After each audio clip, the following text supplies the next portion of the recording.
Je les connais à peu près tous. Tous les emmenons ensemble alors.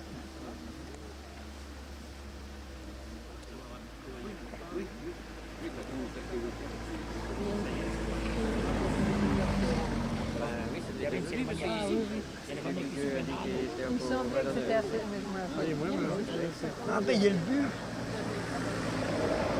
À son 40.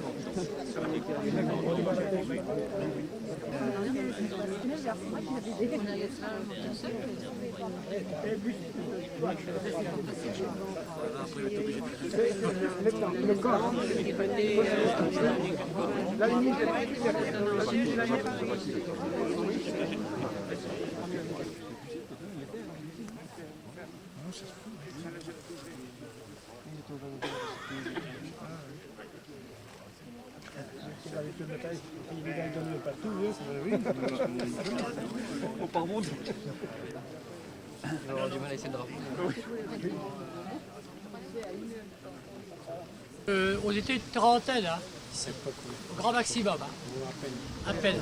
Et on a proposé, je veux dire, par là, le petit noyau qui reste là. Je voudrais le Bob. Dans le Bob, il est peut-être pas Le Bob. le Bob. Serait Bob.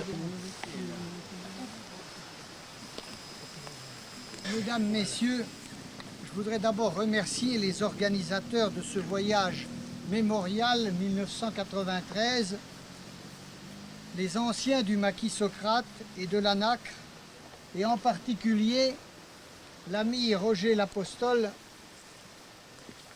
de terminer ce périple au pied du hameau de Venterouge, qui est derrière cette colline ici, et devant cette plaque qui a été très gentiment installée par la municipalité de Cussy-en-Morvan, mon collègue Jean Godillot est ici présent, et par les services de l'équipement de Saône-et-Loire. Nous sommes ici, en effet, près d'un lieu de mémoire lourd et pénible, sans doute, mais aussi pour les hommes de cette fin de XXe siècle, en un lieu d'espérance. La mémoire est lourde ici, et elle est lourde à plusieurs titres. Nous avons là le souvenir d'un maquis en danger, d'une résistance menacée par la puissante armée allemande et ses acolytes français, je veux dire les représentants d'organisations partisanes de la collaboration avec l'Allemagne nazie.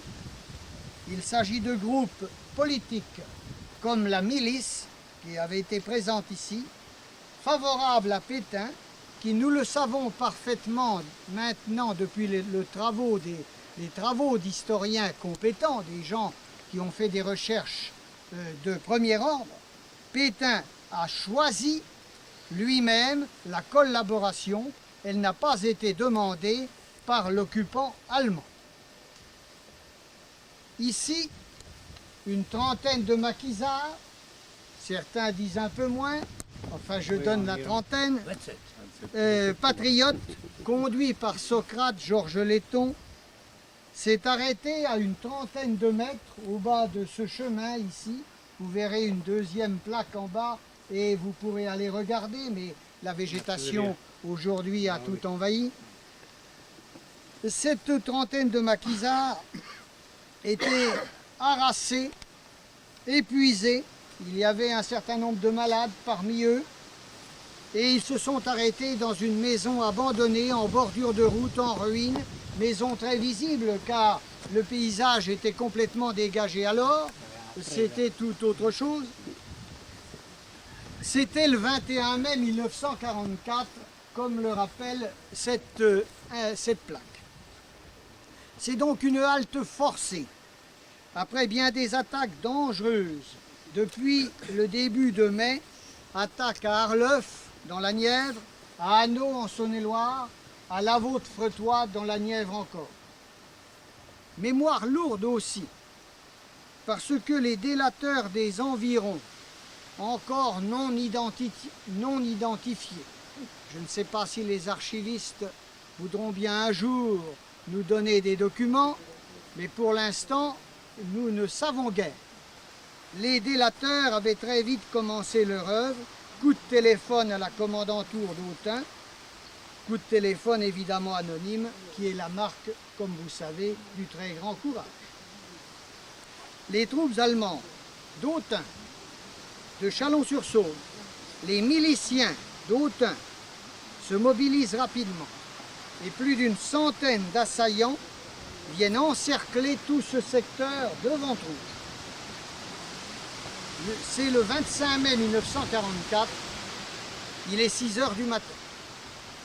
Après un feu nourri, les attaquants s'aperçoivent que la maison en ruine n'a plus d'occupants. Et c'est maintenant que le drame commence, que la mémoire s'alourdit encore. Miliciens et Allemands vont en haut de la colline, derrière vous, là, à Ventroux, où vit paisiblement, depuis 1922, une famille de cultivateurs, la famille Duc. 2 parents âgés, 85 et 70 ans, et leurs 2 fils, Paul, qui avait alors 35 ans, qui est ici présent, et Maurice, 32 ans, qui est fatigué, qui n'a pu descendre jusqu'ici. Un très brutal interrogatoire des 2 fils a lieu en bordure de la route, ici, au bas de leur maison, on les a traînés jusque-là. Les frères sont frappés, car on veut savoir où sont les terroristes. Ils sont frappés, Paul a des dents cassées, Maurice a 2 côtes éclatées par un coup de pieu de clôture qu'on avait arraché ici tout près. L'exploitation agricole et le bâtiment d'habitation sont saccagés. Les produits sont ramassés, y compris le bétail. Bétail tué, dépecé et aussi enveloppé dans les draps de la famille Duc. La maison en chaume est alors incendiée en cette fin de matinée pour l'assaillance et la fête. Les cars sont décorés de lilas du jardin, qui sont découpés ici tout à côté, et c'est la descente triomphale au Café du Bourg de Menser, où les caisses de bière sont vidées. Telle est la première partie de la mémoire. Mémoire de Ventroux, comme celle de nombreux villages du Morvan et de villages de France. L'autre partie est beaucoup plus lumineuse. C'est la mémoire de l'aide des Français patriotes apportée aux maquisards et à la résistance. À partir du 22 mai 1944, la famille Duc aide Socrate et ses hommes venus près de chez elle. Elle les renseigne sur les lieux. On a évoqué Socrate dépliant des cartes sur la table, à la maison, là-haut. Elle leur apporte de la nourriture et elle leur donne le réconfort moral qui était bien nécessaire en cette période très difficile. L'appui des populations permet, parmi d'autres raisons, de comprendre la survie des maquisards peu nombreux face à la masse des occupants.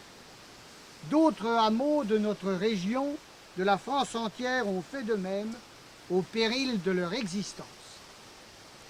La trentaine d'hommes, je reste à ma trentaine bien sûr, la trentaine d'hommes venus en Ventroux a dû la vie à la famille Duc, qui les a avertis de l'attaque à venir. Elle avait pris quelques renseignements dans des villages voisins, elle savait qu'une attaque était imminente et les a fait les a aidés à franchir la montagne de l'autre côté et les a envoyés dans une autre forêt, la forêt de Patué, sur la commune de Menser, où il y avait un point d'eau et le moyen, momentanément, de se cacher.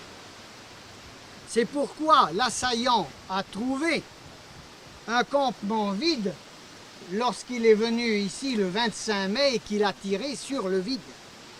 C'est pourquoi les nazis aussi se sont acharnés sur les habitants voisins. Cet acte de courage, de sauvetage de la famille Duc fait que nous sommes ici en un lieu d'espérance. C'est aussi une autre mémoire. C'est l'espérance donnée à Socrate et à ses maquisards. Car ils savaient qu'ils allaient avoir l'appui des Morvandiaux dans leur résistance à l'oppression. La résistance à l'oppression, il faut le rappeler, c'est un droit inscrit dans le droit français, dans la Déclaration des droits de l'homme et du citoyen de 1789. C'est aussi un lieu d'espérance pour tous les hommes d'aujourd'hui. C'est la mémoire d'un refus, du refus d'une doctrine malheureusement célèbre, qui est la doctrine nazie, élaborée dans l'entre-deux-guerres et diffusée dans l'ouvrage d'Hitler, Mein Kampf. Doctrine affreuse, car elle veut écraser et même éliminer ceux qui sont considérés comme des êtres ou des races, cela va encore plus loin, des races inférieures. Elle veut éliminer cette doctrine, ce qu'un de nos vieux poètes déjà au XVe siècle avait déjà donné comme formule très connue, éliminer les frères humains qui après nous vivaient. Je pense au poète du XVe siècle, François Villon. Pour nous, cette étape terminale en Ventre Rouge, étape de ce long voyage, est vraiment une étape signifiante. Et cette étape signifiante, c'est un appel. Et je crois me faire ici le porte-parole des anciens, bien que je n'ai pas moi-même participé à ces événements. Je les ai connus par la suite. C'est un appel à la jeunesse qui va faire l'avenir du pays. Je dirais donc merci aux frères Duc. Merci à Socrate et à ses compagnons, dont quelques-uns sont ici comme témoins de ce moment important de l'histoire humaine. Je vais plus loin que l'anecdote locale. Merci à Roger l'Apostole, qui a si bien mené, et depuis des années, ça n'est pas de 1993 que date ce périple, c'est très ancien, qui a si bien mené, depuis des années, un voyage à travers l'espace nivernais, l'espace de Saône-et-Loire, l'espace de la Côte d'Or, et à travers le temps qui va permettre, sans doute, à la jeunesse de réfléchir. Merci. Je serais pas libre.